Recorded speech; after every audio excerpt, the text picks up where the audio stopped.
Forgiveness is our function here. It is not a creation of God. Why? Because God knows you're paragraph 1. You're loved, loving, you're always there. You don't know that.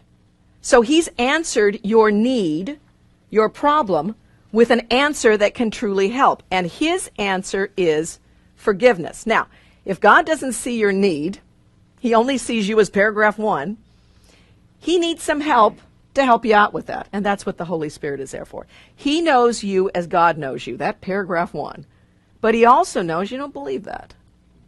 So he's here to help you. And in his little bag of tricks is forgiveness.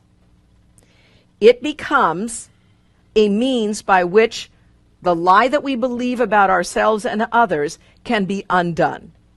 And who, it says, would pardon heaven? We're not going to pardon heaven. So what we need to do is deal with this illusion of the world. Yet on earth, you need the means to let the illusions go that are blocking this awareness of paragraph 1. To let the illusions go. Creation merely waits for your return to be acknowledged, not to be completed. That's a beautiful sentence. So what it's saying is, creation merely waits for you to remember who you are. Because you already got it. You're paragraph 1, right? You got all those goodies. That's wonderful to know. Creation cannot even be conceived of in the world. And that's, a couple of weeks ago we talked about creation, our creations. The Course mentions that a little bit throughout. It says your creations are saved for you because you don't even know what they are. Why? Not because we're so bad that something had to be kept from us. What it means is we don't understand it. Our limited perception, our limited perspective of what love is, we don't know we're paragraph 1. So we don't know the creations that are the gifts that we have created. But they're saved for us.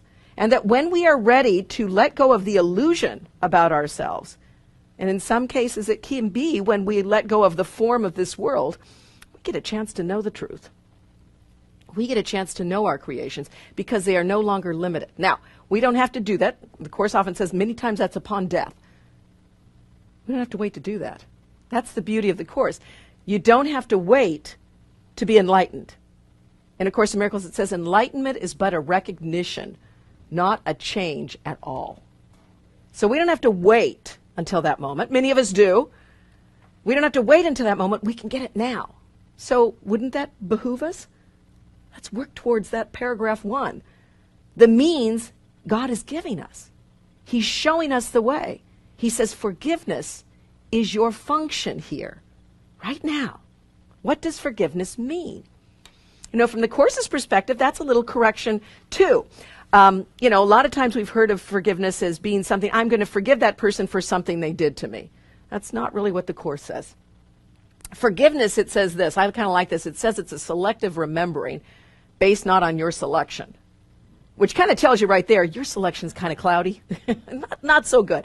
It's not going to be based on your recollection because you look at all the guilt and you look at all the fear and you look at all the things that prove someone's wrong or that you are wrong. It says forgiveness is a selective remembering based not on your selection, meaning the Holy Spirit is there to help you know and to look at people and say, everything is either an extension of love or a call for love.